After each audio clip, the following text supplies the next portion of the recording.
Bonjour, greetings. Welcome to CoSAFF, the Coalition of South Asian Film Festivals from North America. My name is Dushyant Yagnik, and I'm the director of the South Asian Film Festival of Montreal, which is one of the 7 film festivals that have come together to create CoSAFF.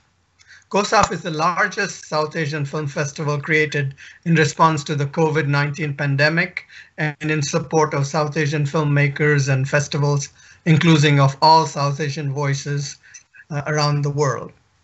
The city festivals in CoSAFF include the Tasveer South Asian Film Festival out of Seattle, the Chicago South Asian Film Festival, the DC South Asian Film Festival out of Washington, DC, the Mosaic International South Asian Film Festival out of Greater Toronto, the Nepal America International Film Festival, the Vancouver International South Asian Film Festival, and as I mentioned, South Asian Film Festival of Montreal. We wish to acknowledge those Indigenous nations on whose land we live and work. We are gathering virtually with people from all across North America and the world. We would like to begin by acknowledging that the offices of CoSAFF Montreal are located on unceded Indigenous lands. The Kanyen-Kehaka Nation, the Mohawk Nation, is recognized as the custodians of the lands and waters where CoSAFF Montreal has its office. We also affirm our commitment to the Black Lives Matter movement. Before we begin the rest of the program, we would like to acknowledge the pain and suffering of those who have suffered from the COVID-19 pandemic, especially those families who have lost loved ones. Thank you for joining us for this very special live event, which we have titled Black Lives Matter Everywhere.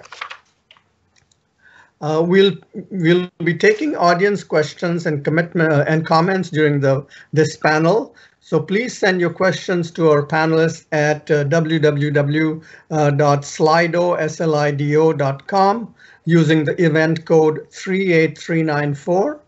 This link is also in the description of the video where you saw the film. And these films are also available on video on demand until October 17th. All 3 films should lead to some very interesting discussion. For me, there are echoes and connections among the stories and the material covered in the 3 films, as if they are kind of different sides of this complex Rubik cube. Let me outline how the panel discussion will proceed. I will ask each filmmaker field some individual questions to them about their film. For some minutes with each of the 3 teams. Then I've asked the filmmakers to comment on each other's films, and I think that should lead to some interesting discussion. And all along, we'll also field questions and comments from the viewers. So we'll begin with Kaala. This is the director of Kaala is Tarun Jain, who is based in New Delhi. And he has had 2 short films before and is working on a feature film development at present. His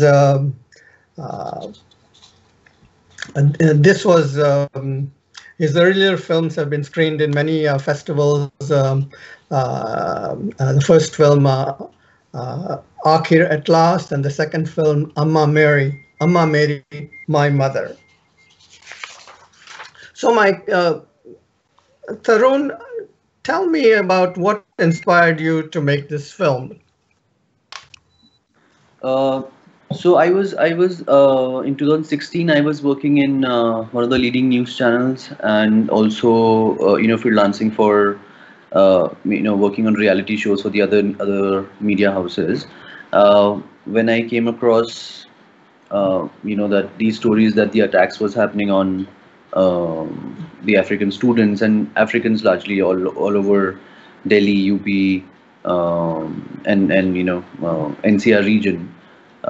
So during that time, I wanted to know what was happening, what was the reason. Before that, I mean, we kept on hearing stories because uh, the discrimination was there, whenever in your conversation, it's very regular, it's very normal. But that is the time when I took notice of it, because it became kind of phenomena. For 6 to 8 months there were um numerous stories, numerous attacks that was happening were getting reported. So that is the time I started meeting, uh, through friends, references, through journalists. I started meeting African students in the universities, in their hostels, and wanted to do something about it. I was earlier helping people, write articles, and then help them in the research for the documentaries. But that was the time I realized that all these media houses have exploited, this so-called format of making 4-minute videos or news coverage on them, which had, like a packaged 4-minute video on the Mm. same topic, and which changed nothing.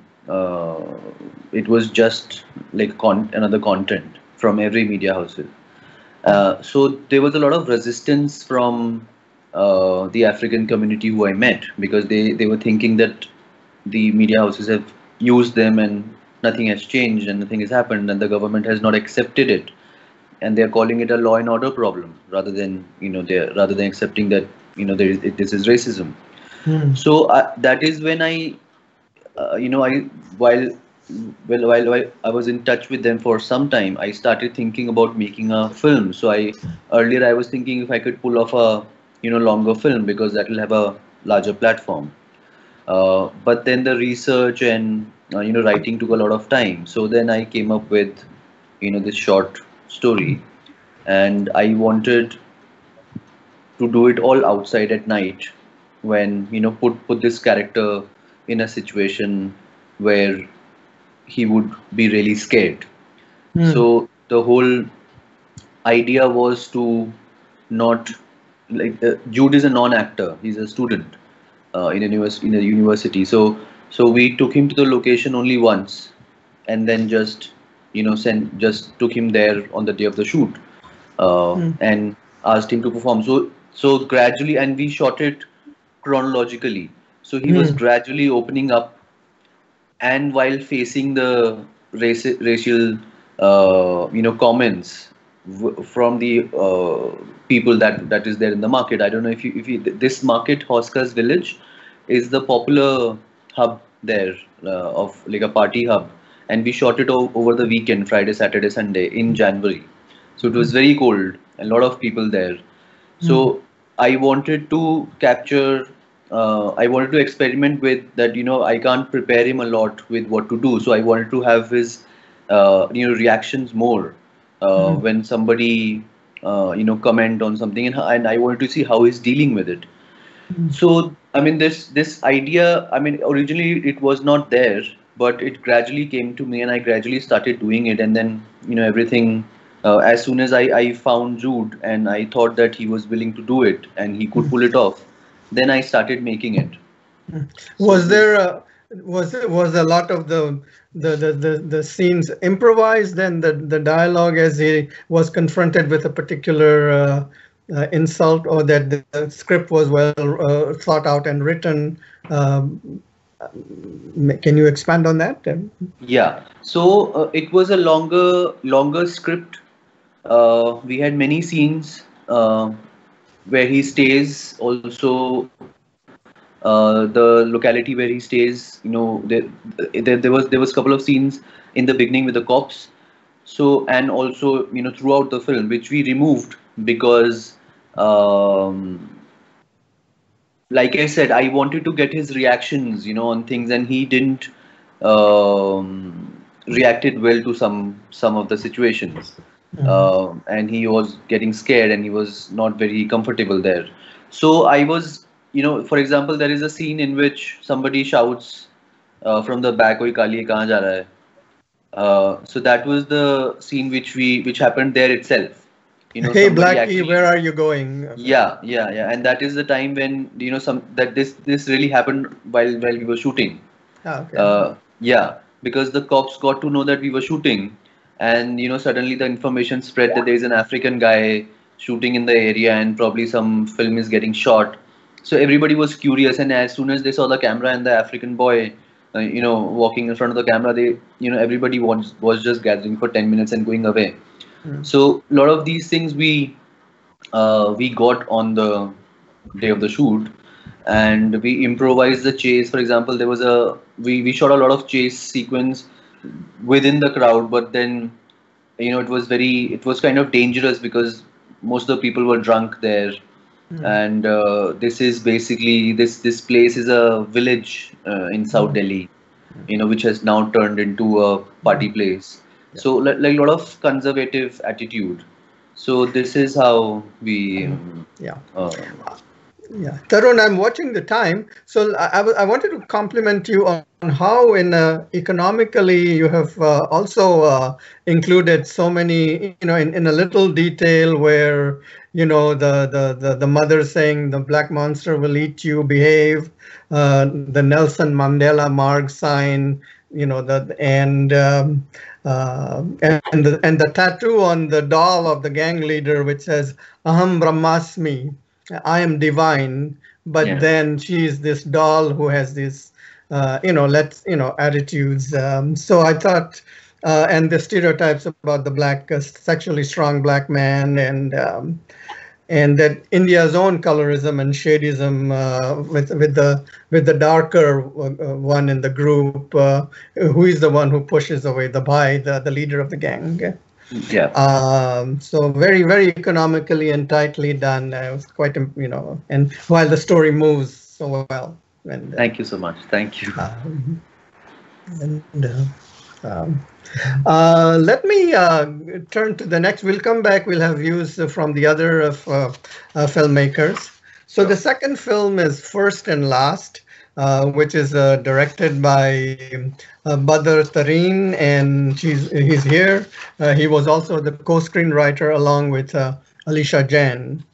Badar Tareen is a very interesting bio. He's a civil rights lawyer by day, a stand-up comedian by night. I saw one or two of his YouTubes recently, and and in between he's a filmmaker.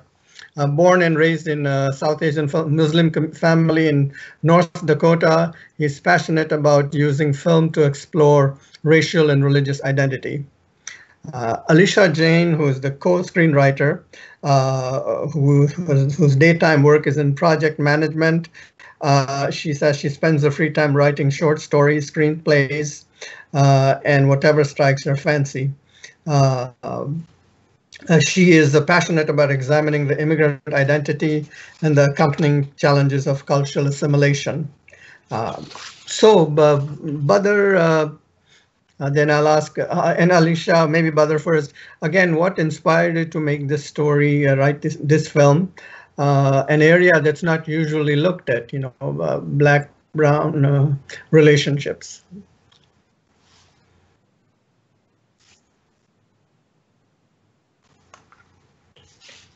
I knew that. No, I didn't.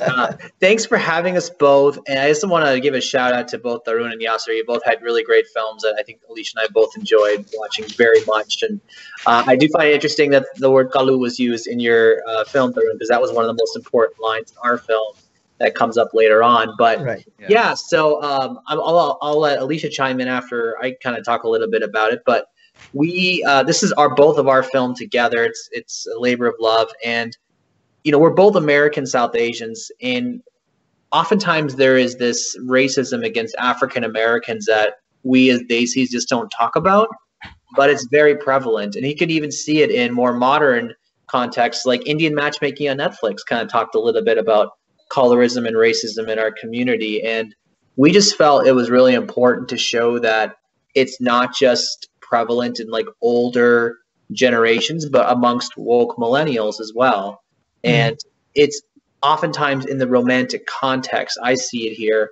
So what we wanted to do is we wanted to tell a story that shines a light on that, but not, as Aliesha would call, an after-school special, right? We wanted to make it in a way that felt real, interesting, authentic, and hopefully would pull at some heartstrings. So what we did was we wanted to tell that story that gets at that issue in the South Asian community, but through the vehicle of the first day a couple meets and the last day they see each other, going back and forth. So we just thought that would be an interesting way to tell that story and shine that light. So that's kind of what got us to it. But you know, if Aliesha, you want to add anything? That's kind of my gist of it. Yeah, absolutely. And again, you know, I feel like, you know, we're all fans of love stories, right? Especially tragic ones. But in addition to that, you know, to Badar's point, we often talk so much about the prejudices, you know, that our parents bring over from their generation or older generations or people who come here straight from South Asia. We're almost aware of that, right? But I think there's such a blind spot to this sort of tacit racism that's prevalent within our so-called progressive, liberal, Desi American population that, you know, all of us as young people who grew up here are aware of, but we just don't talk about, one, because we don't think it's very important, and two, because it's kind of shameful. And so Badar and I, you know, drew a lot from experiences in our own lives and experiences from, you know, people that we've, you know, people we've known, stories we've heard, and we just thought it was a really important narrative to tell. And I was thinking that, you know, in there's the personal story of the love affair that didn't lead to a committed, acknowledged relationship or marriage, and that she's not able in the 3 years to tell her parents. It's only after it's over that she is able to acknowledge it to her family. I was also noticing that that his name was Omar. So was there a hint that he could be a Muslim also, or? We kept that vague on purpose. We didn't want to get too much into, because that is also a separate issue, of course, is Muslim and perhaps Hindu dynamic, which I've seen as well firsthand from my friends. But we didn't want to get too swayed from that and really wanted to focus more on the racial component. Right, yeah. And that I was thinking of all the different factors that go into who does one bring home to mom and dad, and that there are, you know, for, you know, what they call Blindian couples, Black and Indian couples, there's a word called Blindian couples, and the children of such couples, and how do individuals and families and the second generation in America, how do you negotiate all that? It's not easy. It's no, not at all. Yeah. And I think it's so interesting too that you brought that up, because I think as South Asians, and I'm sure this is across, you know, Pan-Asian culture, we feel such a sense of filial duty towards our parents. So much of our actions, particularly even the people that, you know, we date, or even the people we're friends with, there's such a sense of, you know, log kya kahenge, and that was kind of a driving factor of our film, is that, you know, this idea that would we disappoint our parents by the company we keep, and that's such a heavy burden so many of us carry. And I think we were trying to convey that with this character, with Aditi in the film, that, you know, despite the fact that this was probably one of the most formative relationships of her life, at the end of the day, it fell so short of the expectations that her parents had of her, and she wasn't able to reconcile those two things, which I think a lot of people in our generation struggle with. Yeah, I mean, I know exactly. And that was kind of what we were trying to get at the end when he was saying you don't have to carry that burden with you. You can forge your own path. I know several people in my age group, women oftentimes, who've married, South Asian women who've married someone who is African American.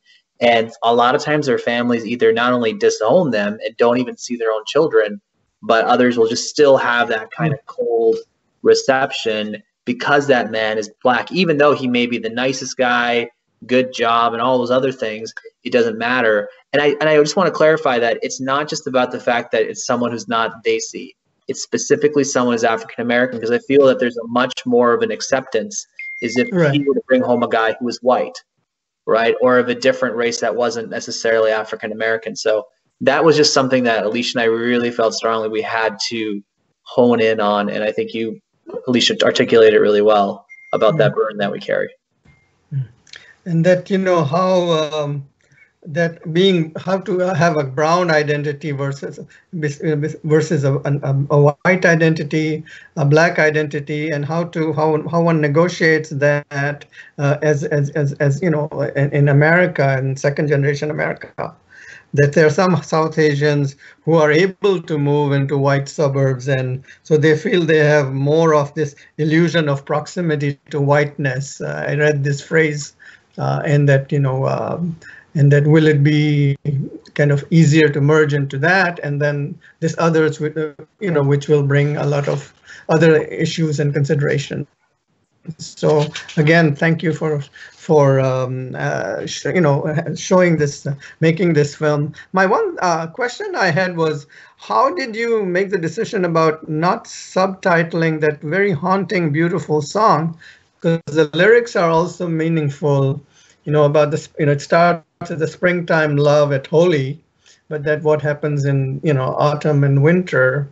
So I was wondering if it was a conscious decision not to subtitle, or because I always, because for me, songs that are used in different films always have, there is a something that the director is saying by which songs they use. So, and that maybe one could subtitle them with italics as different from, but I was wondering if there was a conscious decision not to.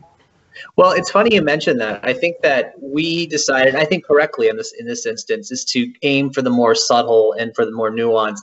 One of the funny eternal debates that Aliesha and I always have is I always like to err on the side of spelling things out a little, maybe too much.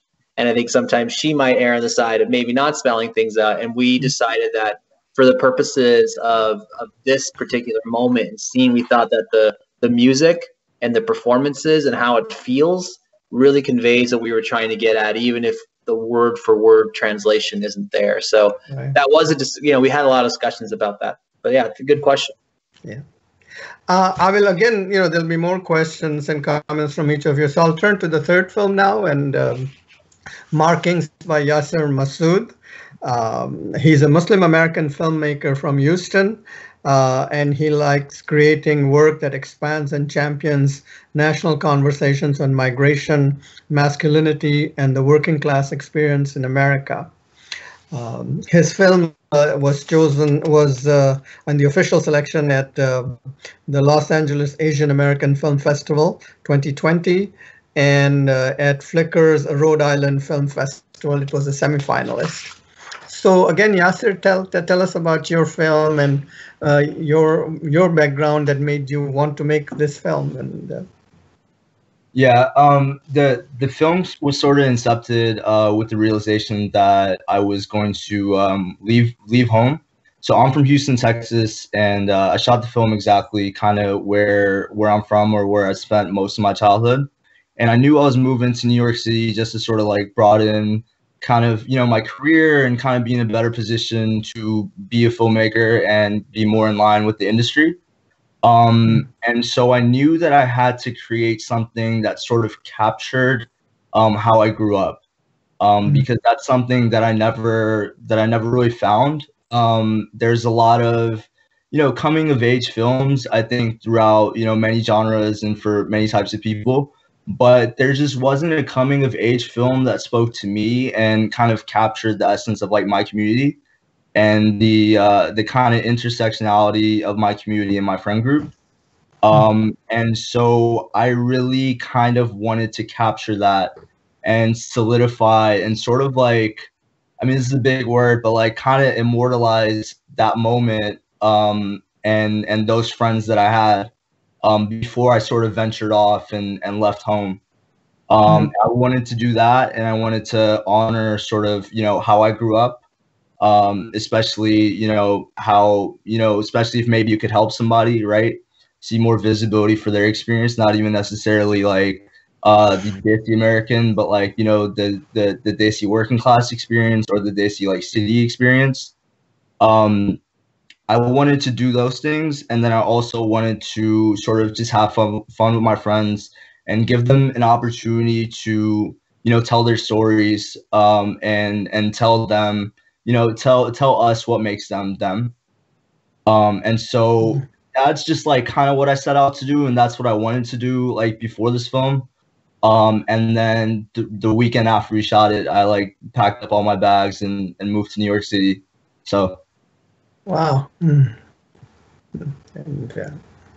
And I was thinking of how, as you said, that in this particular film where there's a family dysfunction at home, where there's a lonely, overwhelmed, angry mother, the husband's not around, the brother is not there, and that for this South Asian Muslim man, perhaps his growing up in what seems like a projects-like setting is similar to some of the black kids in the neighborhood, and that how, and when the home is not as as safe, and there are conflicts there, that the basketball court and the young men there are his second family in a way. And That's you pretty much hit the nail on the head. That's kind of what I wanted to seek out, which is essentially like when you don't have a community at home, and when your home is not a home, and you don't necessarily have a masculine figure for guidance, like what fills in that gap, and what is generous enough to fill in that gap. And I think for Reza, for the character, I think it was basketball. It was a community of like knowing that people and his friends are going to be there every single day.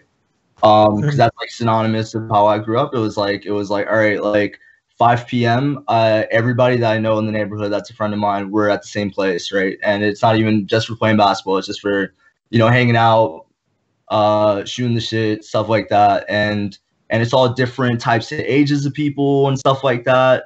And kind of was an homage to how much your community and your environment could help raise you. Because my intention was always to show that the knowledge and the expertise that sort of he got and the advice that he got was like bringing him peace, bringing him more realizations of himself. And that was like one of my goals for sure, was to talk about generational trauma, and then also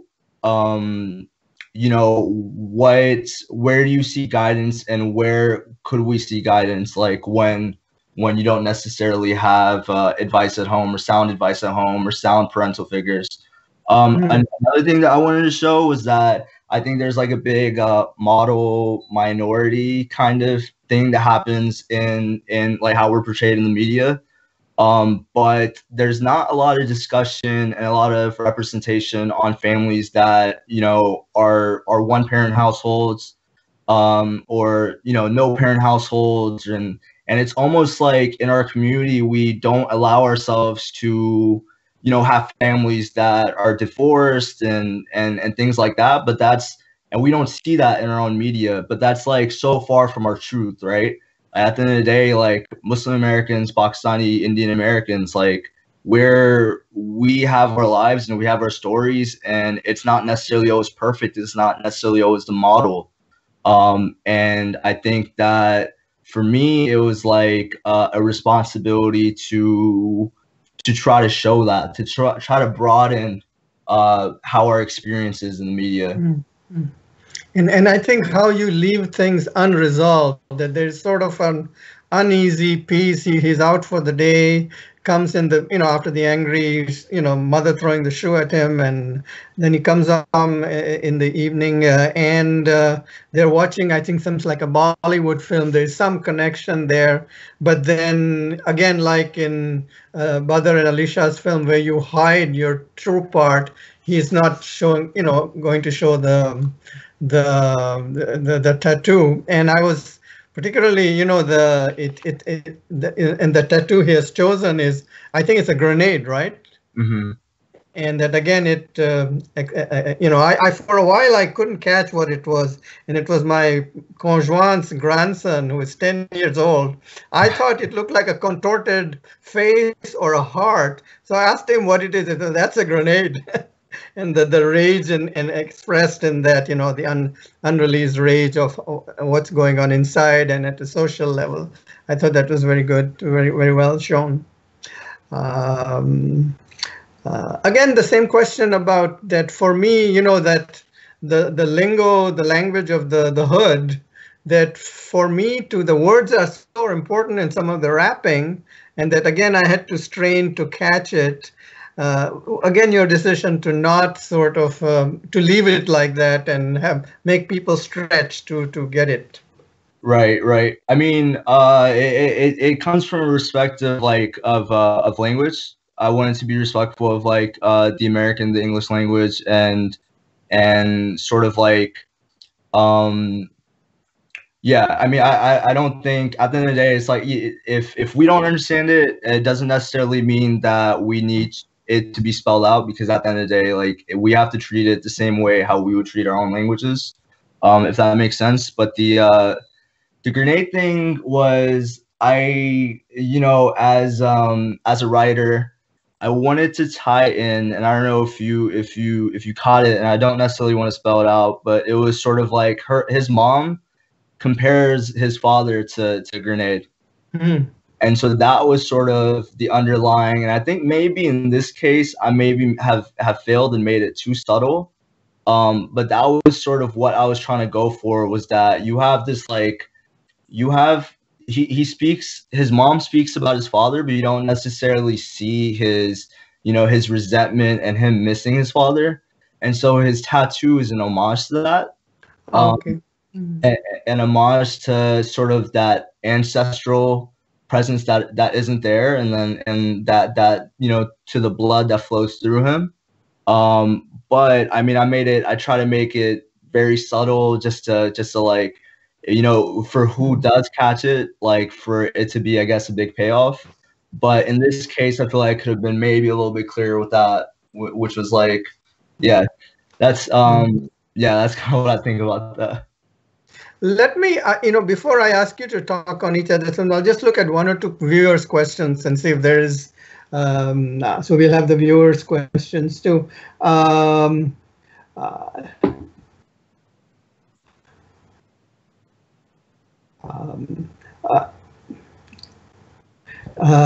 Somebody who asked Tarun, racism against Africans in India is so rampant, even though authorities don't do much about it. What can Indians do to address this issue themselves?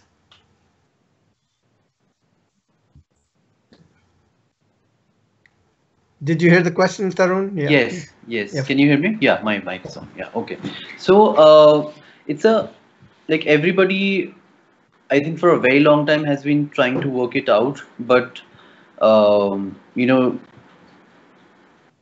as a rule, as for example, as what we, while making this film, we have also improved ourselves. We have also understood a lot of things. So for the conversation that I had with my actor Jude, while I was telling him the story, and I could see that he was uncomfortable with me. So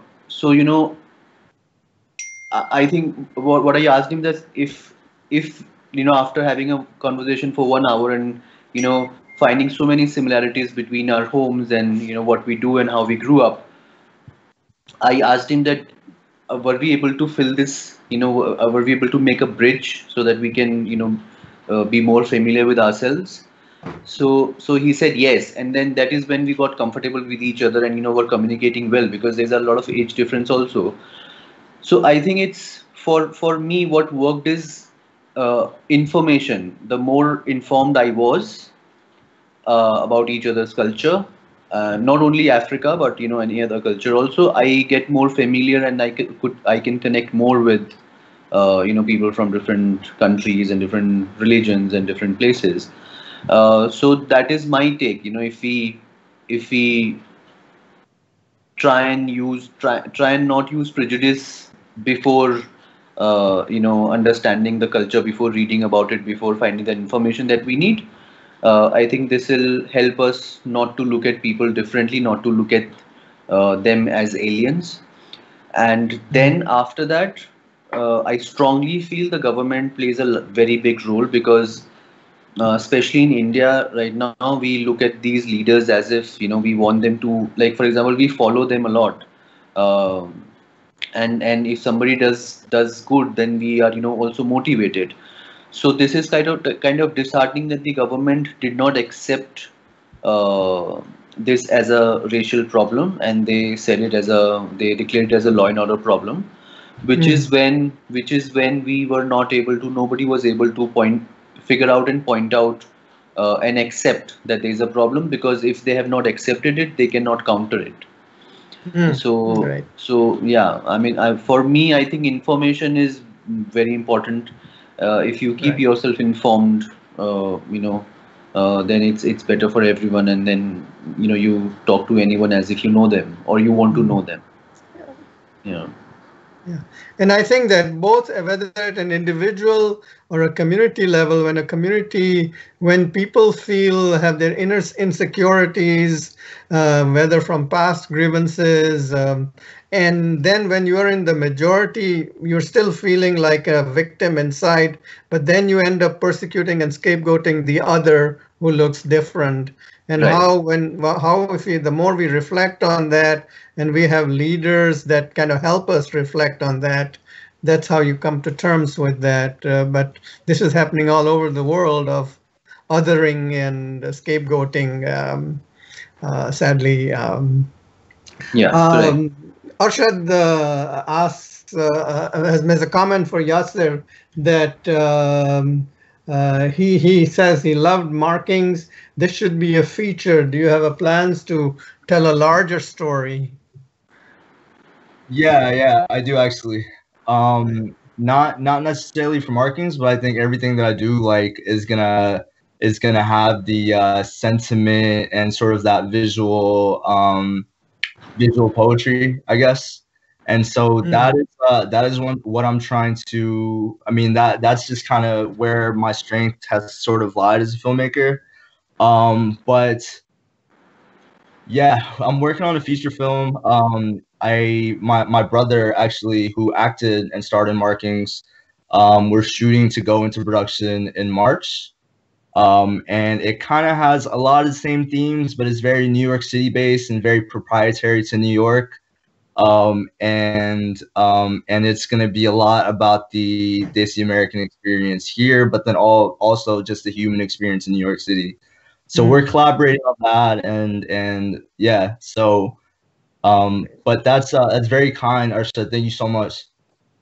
And somebody for me here, for first and last, parts of the film reminded him of Mississippi Masala.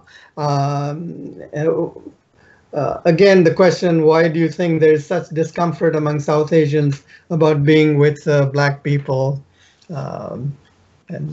Sure. And thanks for the question.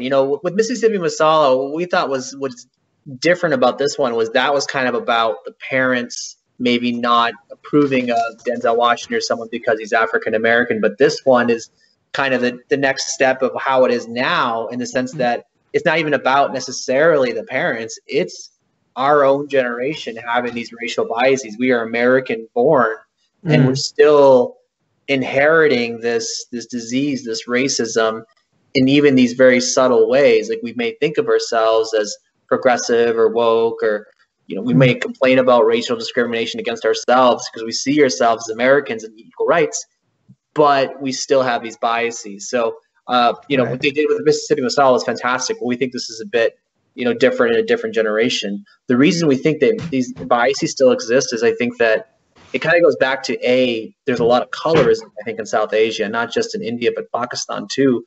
I mean, there were very recently a number of Bollywood celebrities who were condemned for trying to promote products that make you look lighter, because the lighter skin you have, the more attractive and valuable you are. And I think that's part of colonialism. So part of it, I think, is just colorism being used as a vehicle to get to racism.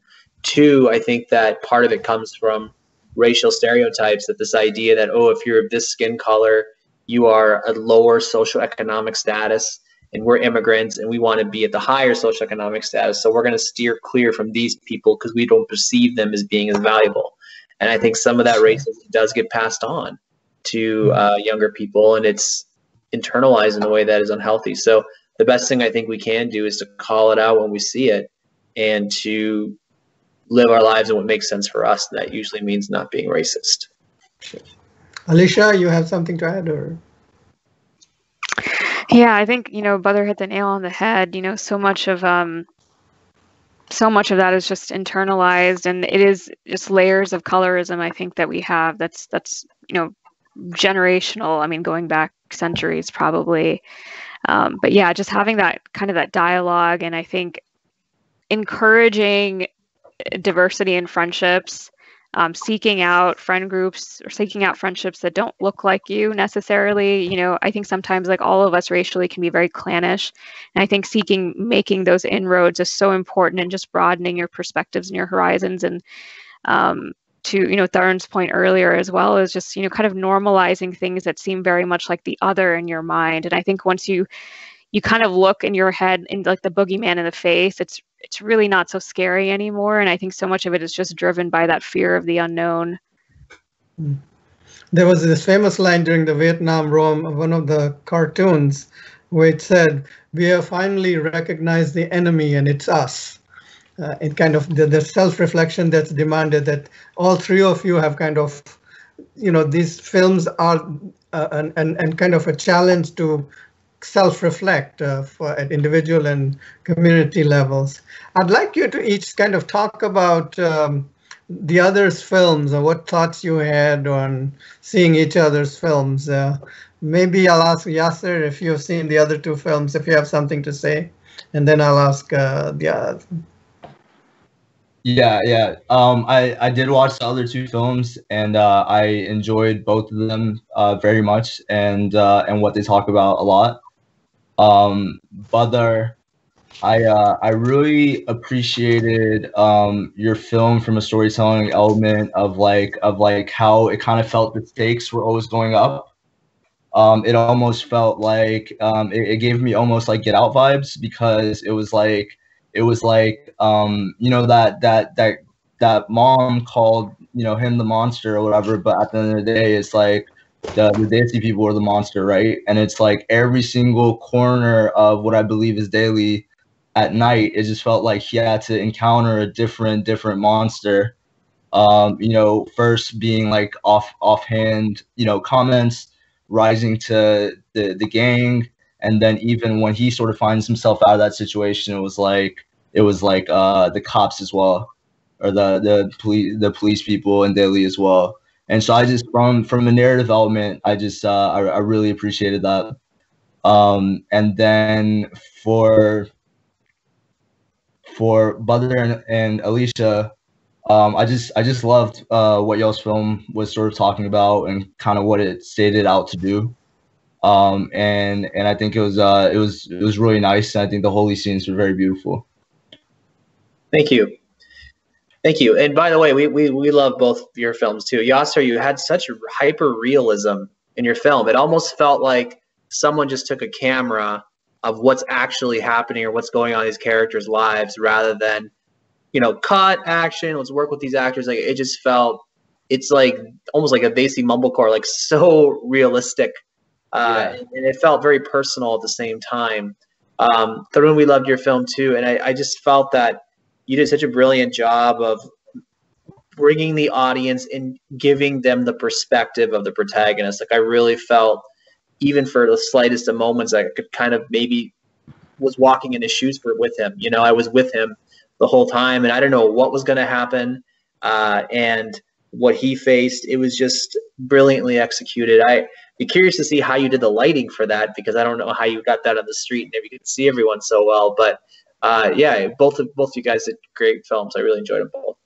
Thanks. So we shot it with the available light whatever we had, and we made sure to shoot on those patches where there were more lights.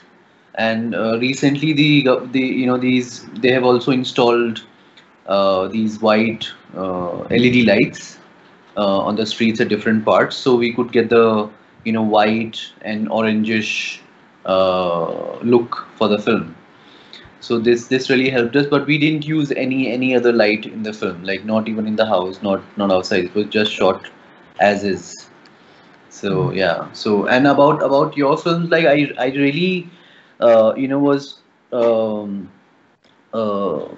for first and last, I was trying to figure out that story for myself. But during the research, I tried to contact a lot of lot of these people that I met had one point or the other had a girlfriend who was Indian, but now they were not in a relationship, and then I was trying to contact these girls, and they were not responding. They didn't want to come out, and they didn't want to talk about it. So probably they didn't want their stories to be told. Probably they were thinking that I'm from the news channel. I will post their pictures in a news article. I think, but this is exactly the point in your film. This log kya kahenge, and what will people say is the fear of, even though they when they are not hit with this reality of what is going on in the society, they react to this with this emotion that they accept them, and are in a relationship for some time, but after a couple of years, once they're in a relationship, people start haunting them.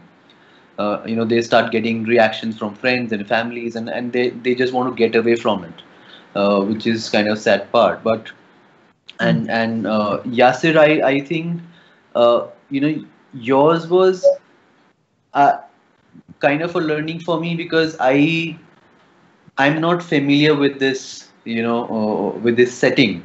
I've seen it mostly in films. I've seen it like a lot of some short films. I've seen it, but I was not familiar with how it goes on in that part. And seeing this character with this African group, and they are not, for the first time, they're not talking of, they're understanding each other very well. This is kind of very good, very informative for me. This we don't have here in India, or if it's there, if it's very marginal in number, that you don't get to see it regularly. For example, I during the research, I met a guy who was studying in a college, who's from Ladakh. Was a very dear friend of this musician from Nigeria, who's also a student, and they were kind of inseparable, and they were they were staying together, and they were kind of best friends, which I didn't see any African having have a very good friend in Delhi. They're just acquaintances and friendly people, but not like best of friends, and not hanging out with each other a lot. So these things were very good for me from in both the films to understand. Yeah. Well, it's interesting that in the present context we have Kamala Harris, who is the daughter of Indian woman and a black man from Jamaica, and that again, this is it's interesting, and that somebody Raja Bhattacharya said that it's interesting to note that even the young Jude's the character's girlfriend calls him lovingly Kalu, and but even in there is this, and that even in Indian sort of mythology, that Krishna is Kaala, and that he complains to his mother, why am I darker, and and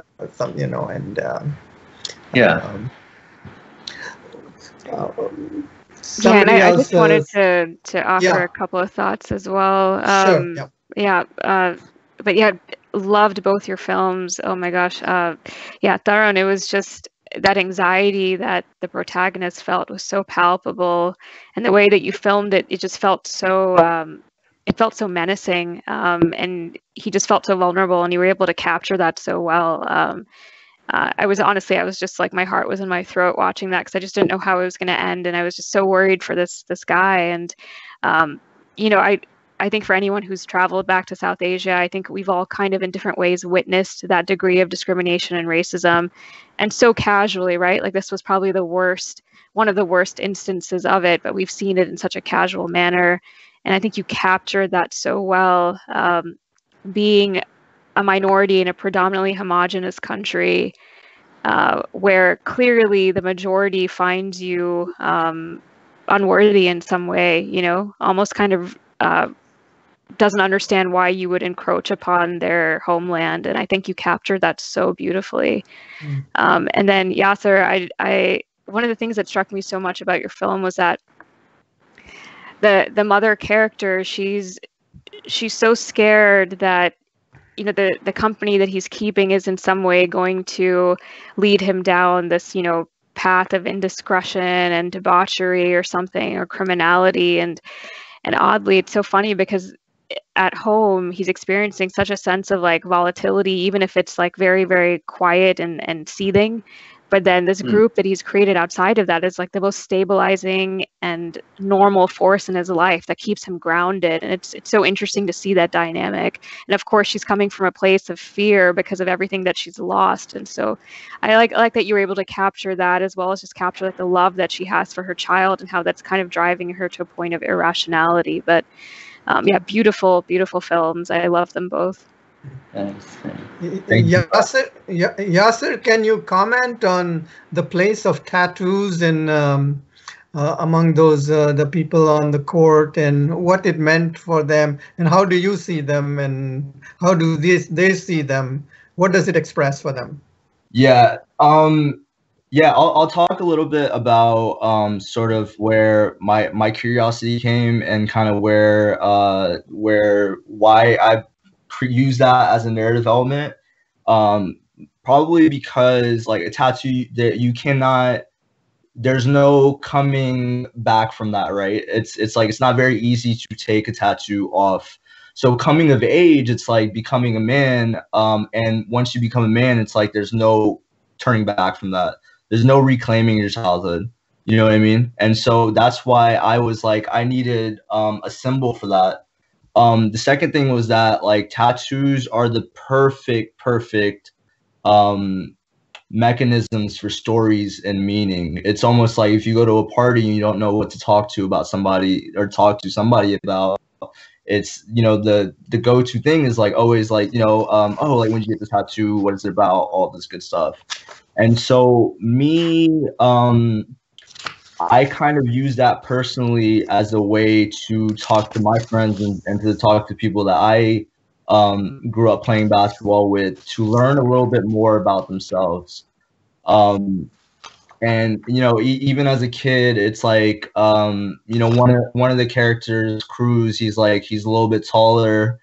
He has the Humpty Dumpty tattoo. I remember when I was a child when he got his first tattoo when he was 18 years old, and I was like 12 or 11 or something like that. And I remember that day that he got his first tattoo, and it was like kind of how different he was, how much more of an adult he felt like, and things like that. So it was just a really good mechanism to get people's experience and to find out what's important to them, what parts of their lives are important to them, what are the major like shifts in their lives that they face, because those things usually become the markings on their bodies and their tattoos. So it was just a perfect narrative mechanism, and then it was also a way that I could ask people actual stories. You know, the film is like, it's kind of a sweet between a documentary and a narrative film, and all the stories that you hear are people's actual experiences, and it's not necessarily too much of acting, and it's just kind of actually just them talking about their tattoos. And that's how I captured it, was to not try to write too much of that, but just let people be themselves and talk about, you know, the experiences that were important to them and the experience that made them grow up.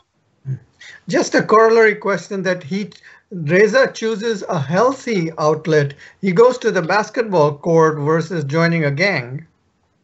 Yeah, I definitely wanted to stay away from this stereotype of Black men being in gangs, and sort of and you know, part like and that sort of being like the only part of their experience. I really wanted to stay away from that, because I mean, to be perfectly honest, you know, some people were growing up, but it wasn't a big part of our lives. Like it wasn't a big part of their lives either. It wasn't a big part of the basketball court experience. And it was like, you know, nobody ever really was a threat to the young kids out there. Everybody was always looking out for each other and always teaching in some ways, even if they were in a gang, which wasn't a big part of like our experience there. I think the bigger, I mean, what's another step to talk about is like how some of these gangs are, how some of these gangs were productive too. I used to hear about gang members like making sure that people are staying in school and stuff like that, but that's a whole different conversation, and that's not a conversation like for me to have. But I wanted to open up the humanity of everybody in the film, and being a gang necessarily wasn't kind of part of that. It was more so about them extending their hand and helping out people that were younger. Sure. Very quickly, I'd like all of you to tell me about who are some of your role models in filmmaking that you've drawn from, and what films or filmmakers you've drawn from. Aliesha, in your screenwriting? Oh, yeah, sure. So there's this film that I love called Take This Waltz, which I've made Badar watch like a million times. But it's just beautifully shot, just the colors they use, and it kind of takes this idea of like a typical romance and just turns it on its head, because it explores sort of the themes of like restlessness within an established relationship, and then infidelity, but then also what happens after the happy ending. And it's just beautifully filmed. It's very realistic, and I think it sort of doesn't vilify infidelity in the way that I think a lot of films and TV tend to do. And I love that movie, and I believe it's directed by Sarah Polley. She's so talented. So that's one of my inspirations. There's another film that I love called The Immigrant by James Gray. And again, it's just this very, very small story, and it's filmed almost with like a soft focus lens. So it has this like very old world feel, like sepia toned. It's based at the turn of the century, but it just has this kind of this romanticism and this nostalgia, and just the way that it's filmed, the colors again that are used. So I was a big fan of that as well. So I think when Badar and I were making this, we were definitely looking at a lot of different things for, what kind of color schemes to use, especially given that we go from such, jarring elements from this very like dark, like, urban streets of DC to this very bright and vibrant Holi festival. So yeah, so inspiration-wise, those are two of the directors that I love. Badar? Yeah. I mean, the directors that Aliesha mentioned are great too. One person I find very inspirational is Lulu Wong. So she directed The Farewell and didn't have a ton of experience beforehand, and made a very personal story that felt interesting, unique. I just love that at that point of her life, she decided to do it and did it so effectively. I love that how someone like Jordan Peele who's known for one thing, comedy, does that quite well, decides to take a leap and try something different, and makes a film that is, he said it's the best movie you've never seen. Like he said that when you make a movie, try to make the best film you haven't seen yet. And I think that really got to me. But other filmmakers like, I don't know, like Damien Chazelle and Ryan Coogler, like people who started with these short films and then got discovered and made these longer films, I just have tremendous respect for. So I think those kind of filmmakers, just in terms of what they've created, I like. But stylistically, I mean, I can go on for years about the different kinds of filmmakers I love, whether it's Kubrick, Hitchcock, Christopher Nolan, and so forth. Tarun, who are some of your influences? Yeah, so for Kaala, I watched and read this book and this film by Rolf Peck, I'm Not Your Negro. And there is another film called A Girl Who Walks Home Alone by Anna. Right, the Iranian, Amirpur. So these were the films that I was watching and reading about, and this book I read this book while researching. Apart from that, I've there are different filmmakers, especially in India. If you're all familiar with Vishal Bhardwaj's work, right? His stories are very personal, and also he's adapted Shakespeare stories.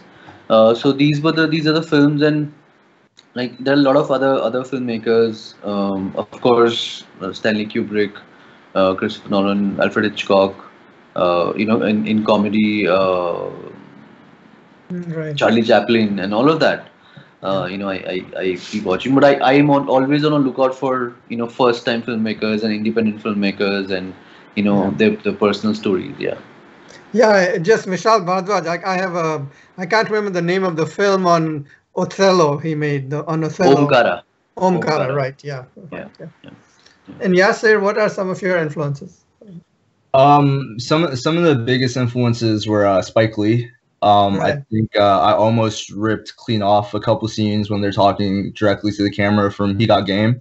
And a lot of the visual language was influenced by Beau Travail. It's a French film by Claire Denis. And she has like sort of an alternative take on how to film the masculine body. Like from the eyes of like her perspective, she has a really sensitive way to capture men. And I think the other biggest influence was Moonlight by Barry Jenkins. And I think that was like a very, very transcendental film for myself as a filmmaker to sort of see like, there is a sensitive way to sort of portray like masculinity.